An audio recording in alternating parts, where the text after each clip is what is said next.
अंतरराष्ट्रीय युवा विद्वान, जैन दर्शन में यूनिवर्सिटी टॉप व गोल्ड मेडलिस्ट, जैन सिद्धांत एवं न्याय विषयों को सरलता से समझाने वाले, यूएसए, इंग्लैंड, ऑस्ट्रेलिया आदि अनेक देशों में जैन धर्म की महती प्रभावना करने वाले, पंडित टोडरमल पुरस्कार, युवा विद्वत रत्न आदि अनेक पुरस्कारों से सम्मानित मूर्धन्य विद्वान डॉक्टर संजीव कुमार गोधा जयपुर द्वारा जानिए धर्म का मर्म।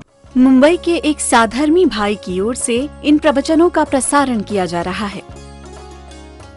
जय नमोस्तु नमोस्तु नमोस्तु।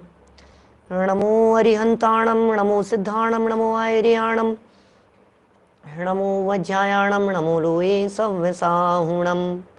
ओकारं बिंदु संयुक्तं नित्यं ध्यायन्ति योगिनः कामदं मोक्षदं चैव ओंकाराय नमो नमः। अविरल शब्द घनोग प्रक्षालित सकल भूतल मल कलंकः मुनिभिरुपासित तीर्था सरस्वती हरतु नो दुरितान्। अज्ञानतिमिरान्धानां ज्ञानाञ्जन शलाकया चक्षुरुन्मिलितं येन तस्मै श्री गुरुवे नमः। श्री परम गुरुवे नमः। परम्पराचार्य गुरुवे नमः। सकल कलुष विध्वंसकं श्रेयसां परिवर्धकं धर्म संबंधकं भव्य जीव मनः प्रतिबोधकारकं पुण्य प्रकाशकं पाप प्रणाशकमिदं शास्त्रं श्री संयम प्रकाश नामधेयम्। अस्य मूल ग्रंथ कर्ता रहे श्री सर्वज्ञ देवास, तदुत्तर ग्रंथ कर्ता रहे श्री गणधर देवाः प्रतिगणधर देवास, तेषां वचनानुसारमासाद्य आचार्य श्री कुंद कुंदामनाय आचार्य सूर्य सागरेण विरचितं श्रोतारः सावधानतया शृण्वन्तु। मंगलम भगवान वीरो, मंगलम गौतमो गणी, मंगलम कुंद कुंदाद्यो जैन धर्मोस्तु मंगलम। सर्वमंगल मांगल्यम सर्वकल्याणकारिकम प्रधानम सर्वधर्मानां जैनम जयतु शासनम, जैनम जयतु शासनम, जैनम जयतु शासनम। संयम प्रकाश नामक ये ग्रंथ है आचार्य सूर्य सागर जी की लेखनी से प्रस्फुटित समस्त आगम ग्रंथों का आधार बना करके लिखा गया यह ग्रंथ अपने आप में एक उत्कृष्ट ग्रंथ है। अनेक मूल आगम ग्रंथों के प्रमाण इसमें यहाँ प्रस्तुत कर दिए गए हैं, प्रदर्शित कर दिए गए हैं। एक ही ग्रंथ के स्वाध्याय में अनेक ग्रंथों के स्वाध्याय का लाभ प्राप्त होगा। यहाँ हम कुछ ग्रंथों के प्रमाण देख चुके हैं और पिछले व्याख्यान में जो हमने चर्चा की थी आपके बीच में, उसमें हमने यह भी देखा था कि यह सम्यक दर्शन कैसे उत्पन्न होता है, इस सम्यक दर्शन में निमित्त क्या क्या बन जाते हैं, वे कौन से कारण हैं जिन्हें शास्त्रों में सम्यक दर्शन का निमित्त कहा गया है। अरे भैया, तिर्यंच गति में सम्यक दर्शन के कारण अलग हैं और नरक में सम्यक दर्शन के कारण अलग हैं। देवगति के जीवों में सम्यक दर्शन के कारण अलग हैं और देव में भी 12वें स्वर्ग तक, फिर ऊपर के स्वर्गों में, ग्रैवेकों में, और ग्रैवेकों से ऊपर वाले तो सभी जीव नियम से सम्यक दृष्टि ही होते हैं। बातें बड़ी सुंदर सुंदर थी। मैंने आप लोगों को कहा था कॉपी पेन लेकर के बैठिए, बहुत सारी बातें आपको सीखने को मिलेगी। बहुत सारे नए नए प्रकरण आएंगे जिन्हें आपको अंडरलाइन करना होगा, जिन्हें आपको नोट करना होगा, जिसके लिए आपको पॉइंट्स बनाने होंगे। सुंदर चर्चाएं हैं। प्रकरण यहाँ सम्यक दर्शन के संदर्भ में चल रहा है। आखिर क्या है सम्यक दर्शन? सम्यक दर्शन सच्ची मान्यता है। सम्यक दर्शन कौन सा चाहिए आपको भाई साहब? सम्यक दर्शन कितने प्रकार के हैं और कौन सा आपको चाहिए? देखिए पेज नंबर 13 पर जहाँ प्रकरण चल रहा है, यहाँ से बात को उठाते हुए मैं आगे बढ़ूंगा। ध्यान देना क्या कह रहे हैं। पेज नंबर 13 है सम्यक्त्व के भेद, ये प्रकरण है। सम्यक्त्व 3 प्रकार का है। क्या कहा? सम्यक्त्व 3 प्रकार का है। उपशम, क्षायिक और क्षायोपशमिक। क्या नाम कहे? जो लोग बिल्कुल नए हैं वे नोट करें, जो पुराने हैं वे रिवीजन करते रहें, अपने दिलो दिमाग में इन सब प्रकरणों को पक्का करते जाइए। सम्यक्त्व 3 प्रकार का है। एक उपशम सम्यक्त्व, एक क्षायिक सम्यक्त्व और एक क्षयोपशम सम्यक्त्व। इनमें से पहले उपशम सम्यक्त्व का स्वरूप दिखाते हैं। मेरा एक छोटा सा प्रश्न है, एक जिज्ञासा है आप सभी लोगों के बीच में, आखिर इनमें से कौन सा सम्यक दर्शन आपको चाहिए? कि साहब पंडित जी हम क्या बताएं, आप ही बता दो सबसे अच्छा कौन सा है। जब कोई चीज लेना ही है अपने को तो सबसे अच्छी ही लेंगे ना, हम क्यों खराब लेंगे? सबसे अच्छा बतला दो आप कौन सा है। तो बोले भाई साहब सबसे अच्छा तो इनमें क्षायिक सम्यक दर्शन होता है।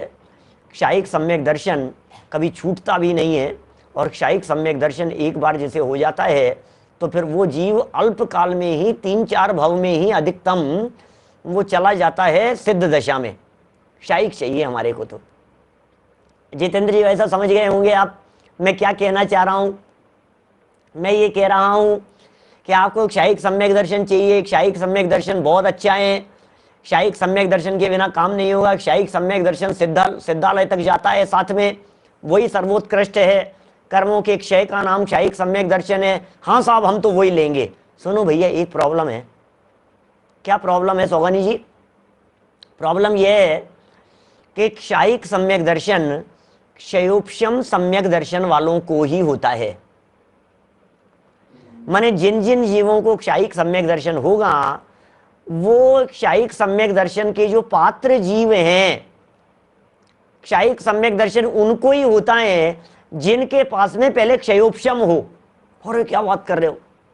तो चलो कोई बात नहीं, इसका मतलब क्षयोपशम लेना पड़ेगा कि हाँ जी बिल्कुल क्षयोपशम के बिना क्षायिक नहीं होगा।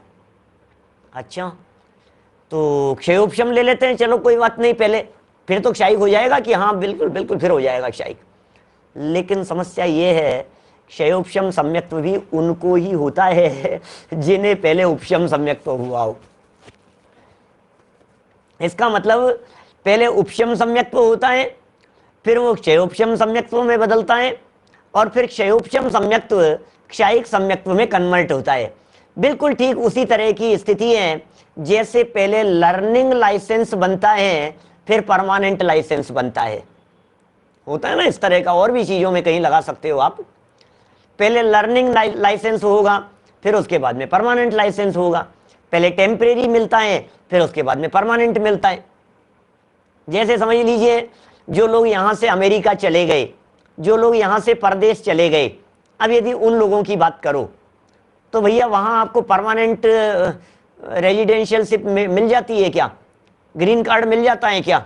कि नहीं नहीं पहले ये होना चाहिए, पहले तो वहां का वीजा पर जाएगा, फिर वर्क वीजा पर होगा, फिर ऐसा होगा, फिर ये कार्ड बनेगा, और फिर उसके बाद में फिर वो परमानेंट होगा। इस तरह से होता है ना। तो बिल्कुल ठीक इसी तरह की स्थिति यहां सम्यक दर्शन के संदर्भ में भी हमारे को समझनी चाहिए। सबसे पहले जो सम्यक दर्शन होता है उसका नाम है औपशमिक सम्यक दर्शन।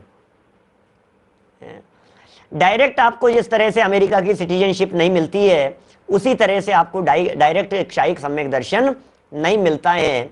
माने ऐसा भी समझ लीजिए कोई भी व्यक्ति डायरेक्ट, जैसे समझ लीजिए आप प्रधानमंत्री हैं तो डायरेक्ट प्रधानमंत्री बन जाता है क्या कोई भी व्यक्ति? उसके पहले और मिनिस्टर होगा, उसके पहले इलेक्शन लड़ेगा, उसके क्रम है। जैसे ये हो, जैसे समझ लीजिए आप हमारे इसकी बात करें, प्रोफेसर की बात करें, तो डायरेक्ट प्रोफेसर के लिए कोई व्यक्ति सेलेक्ट नहीं होता है, उसके पहले लेक्चरर होता है। स्टेप बाय स्टेप आगे बढ़ता है। ये स्टेप यहां पर भी लागू होते हैं। जब तक कोई व्यक्ति लेक्चरर नहीं होगा तब तक वो व्यक्ति प्रोफेसर होने के योग्य नहीं हो सकता है। जब तक व्यक्ति 10th पास नहीं करेगा तब तक 12th नहीं कर सकता। 12th के लिए 10th पास करना जरूरी ही है। इसी तरह का क्रम है। जिन लोगों ने ये 3 नाम पहली बार सुने हैं, उपशम सम्यक्त्व, क्षयोपशम सम्यक्त्व, क्षायिक सम्यक्त्व, नाम तो पक्के कर लीजिए। अभी हम यहां से उपशम की चर्चा कर रहे हैं। स्वरूप भी स्पष्ट होगा, शब्द भी समझ में आएंगे, शब्दों का भाव भी समझ में आएगा। शब्दों को अपने दिमाग में पकड़ करके रखिएगा। उपशम सबसे पहला पेज नंबर 13 पर बीच में उपशम सम्यक्त्व देखिए क्या कह रहे हैं। उपशम सम्यक्त्व वह कहलाता है जो पूर्वोक्त 5 प्रकृतियों के उपशम से हो। अब ये कौन सी पूर्वोक्त 5 प्रकृतियां आ गई भाई साहब? ये क्या चक्कर है?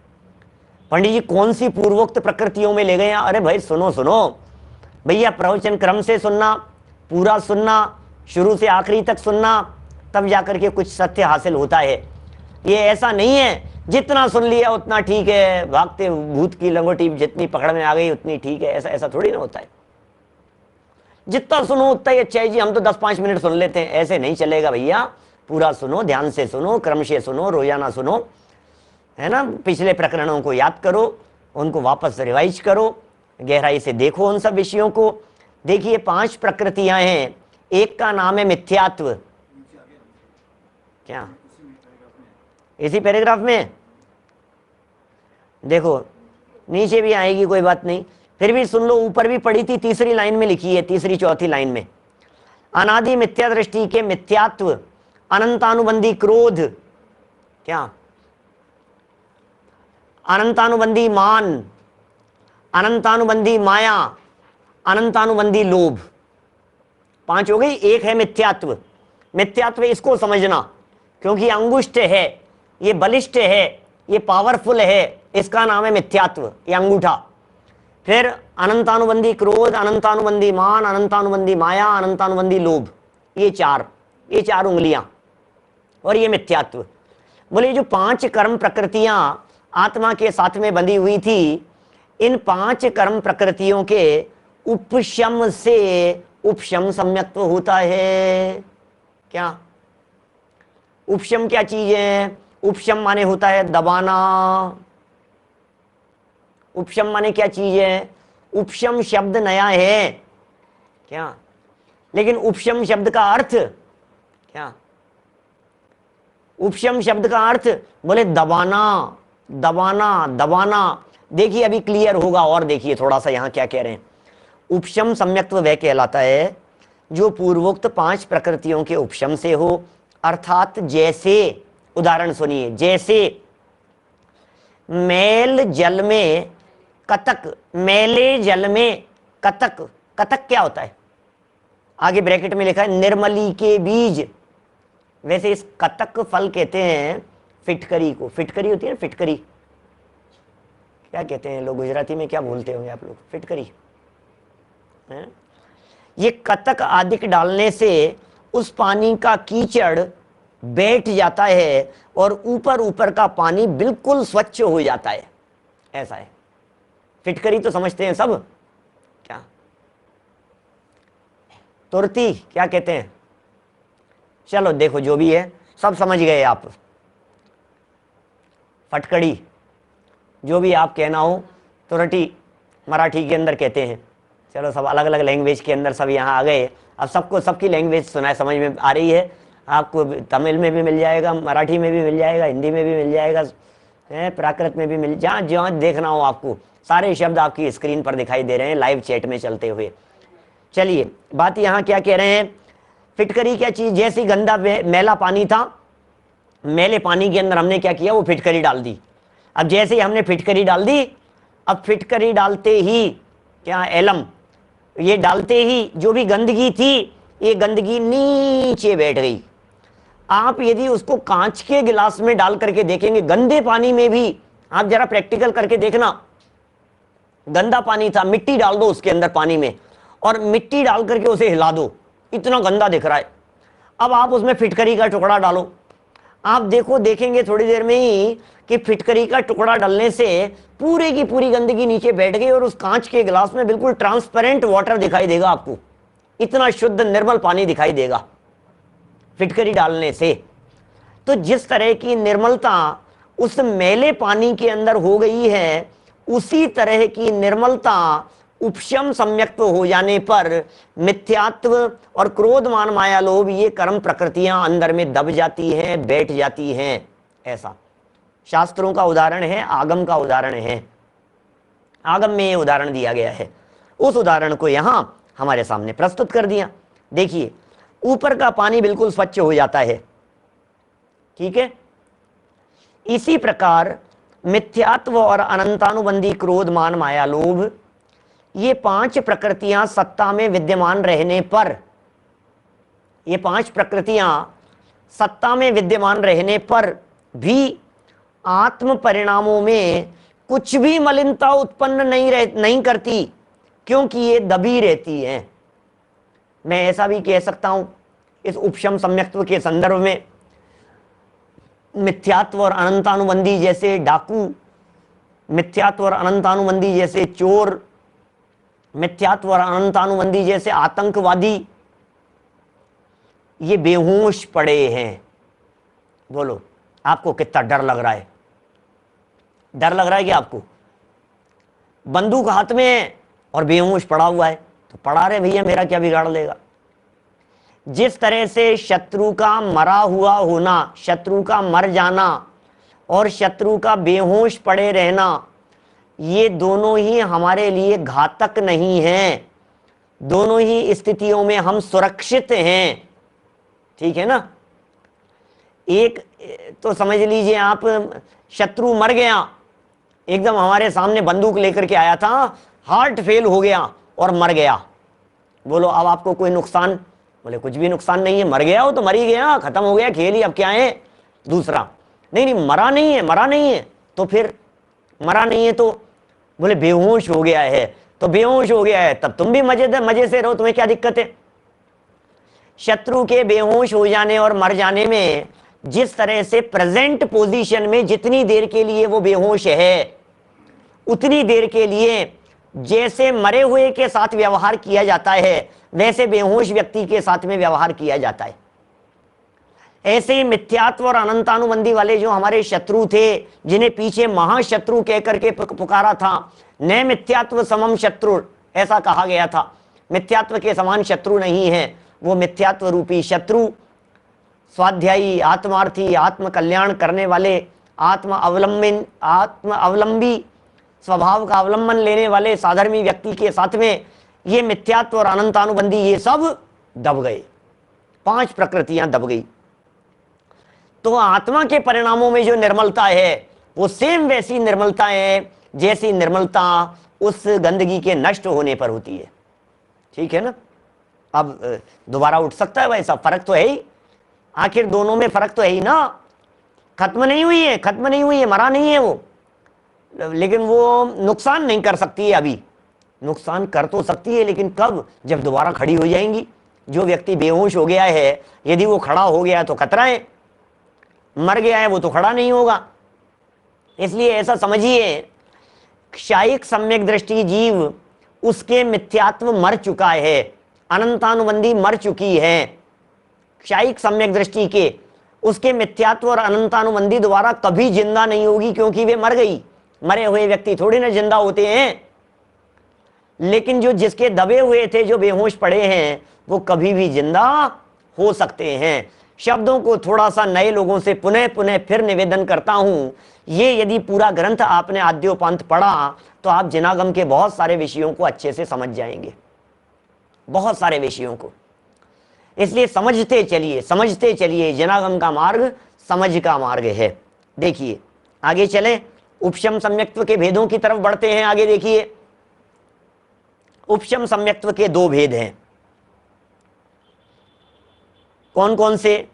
उपशम सम्यक्त्व के 2 भेद हैं, एक प्रथमोपशम सम्यक्त्व और दूसरा द्वितीय उपशम सम्यक्त्व। क्या कहा? एक प्रथमोपशम सम्यक्त्व, दूसरा द्वितीय उपशम सम्यक्त्व। नहीं आई समझ में आपकी बात?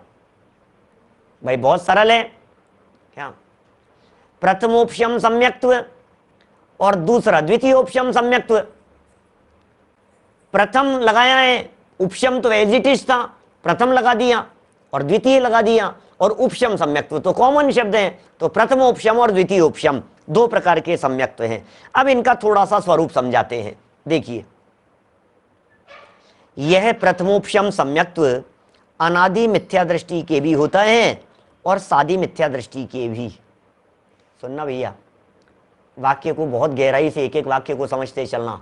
ये प्रथमोपशम सम्यक्त्व, ये प्रथमोपशम, ये थोड़ी सी क्या है, अभी 2-5 दिन जो है ना, ये करणानुयोग की चर्चाएं हैं, थोड़ी समझने जैसी है।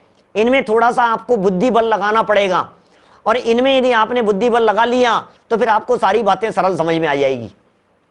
ये साहब शुरू में कठिन बातें क्यों लिखी है? शुरू में तो सरल लिखनी चाहिए थी कि नहीं। शुरू में ही तो परीक्षा होती है कि कौन झेलने की ताकत रखता है। सरल ही है सारी बातें, सरल ही है, कुछ कठिन नहीं है, सरल बातें। देखो क्या कह रहे, यह प्रथमोपशम सम्यक्त्व अनादि मिथ्या दृष्टि के भी होता है और सादी मिथ्या दृष्टि के भी। फिर दो नए शब्द मिल गए। अनादि मिथ्या दृष्टि क्या होता है और सादी मिथ्या दृष्टि क्या होता है? अनादि मिथ्या दृष्टि वो होता है जिसका मिथ्यात्व अनादि काल से चला आ रहा है। अजय जी भाई साहब, जिसका मिथ्यात्व अनादि से चला आ रहा है वो अनादि मिथ्या दृष्टि। जिसका मिथ्यात्व नया शुरू हुआ है वो सादी मिथ्या दृष्टि। ठीक है, देखिए फिर क्या कह रहे हैं, अनादि मिथ्या दृष्टि वह कहलाता है, फिर लिख भी दिया है इन्होंने क्या, अनादि मिथ्या दृष्टि वह कहलाता है जिसके कभी भी पहले सम्यक्त्व नहीं हुआ हो। ठीक है, और इस अनादि मिथ्या दृष्टि के जिसके पहले कभी सम्यक दर्शन हुआ ही नहीं था, ऐसे में ना मिथ्या दृष्टि जीव के, अनादि मिथ्या दृष्टि के मिथ्यात्व और अनंतानुबंधी क्रोध मान माया लोभ, इन 5 प्रकृतियों का उदय रहता है। अनादि मिथ्या दृष्टि जीव के इन 5 कर्म प्रकृतियों का उदय रहता है। बराबर, इसलिए वह ऊपर कहे हुए काल लब्धि आदि निमित्तों की प्राप्ति होने पर 5 प्रकृतियों का ही उपशम करके प्रथमोपशम सम्यक्त्व उत्पन्न करता है। ऊपर जो 5 प्रकृतियां कही है उन 5 कर्म प्रकृतियों का ही वो उपशम करता है, उपशम सम्यक दृष्टि हो जाता है। कौन? अनादि मिथ्या दृष्टि जीव। क्या? अनादि मिथ्या दृष्टि जीव जो है वो अनादि मिथ्या दृष्टि जीव किनका उपशम करेगा, किनको दबाएगा? सब इंटरनल प्रोसेस है, आपको कुछ नहीं करना है। हमें अपनी 1.5 अक्ल लगानी नहीं है, हमें अपनी होशियारी दिखानी नहीं है, हमारी कहीं कुछ चलेगी नहीं।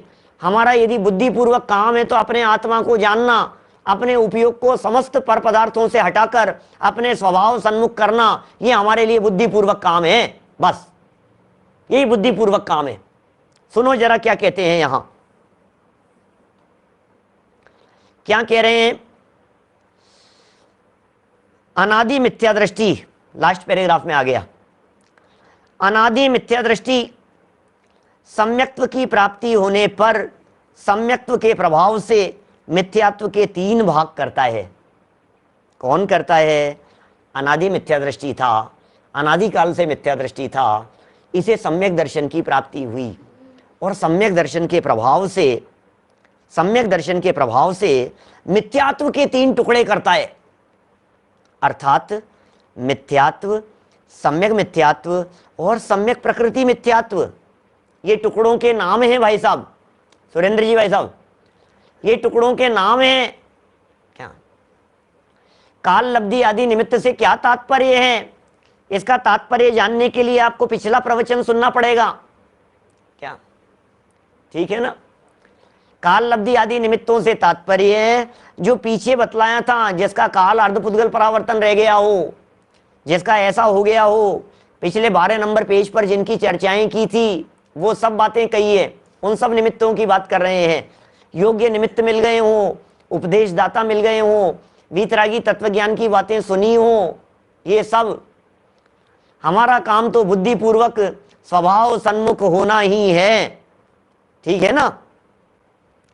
क्या बताएं भाई साहब, उद्वेलना का अर्थ यदि कदाचित किसी को समझ में नहीं आया हो तो जब हम पढ़ेंगे तब समझ में आएगा ना। वो अभी हमने पढ़ा ही नहीं है। हमारे साधर्मी सब आगे से आगे बढ़ते हैं। हमें कभी कभी ऐसा लगता है जिस लाइन तक हम नहीं पहुंचे उस लाइन तक वे पहुंच जाते हैं आगे और फिर प्रश्न डाल देते हैं, भैया हमें पढ़ने तो दो। हम हर शब्द समझाएंगे, हर शब्द बताएंगे और फिर भी नहीं समझ। और कभी अच्छा क्या होता है जिग्नेश भाई, कुछ लोग तो पहले पूछ लेते हैं और कुछ लोग ऐसे होते हैं जो बताने के 15 मिनट बाद में आएंगे कहीं से और फिर आकर के पूछेंगे ये उद्वेलना क्या होता है। कि भैया क्लास तो 20 मिनट से चल रही है, 25 मिनट से, आप देर से क्यों आए क्लास में? मुंबई के एक साधर्मी भाई की ओर से इन प्रवचनों का प्रसारण किया जा रहा है।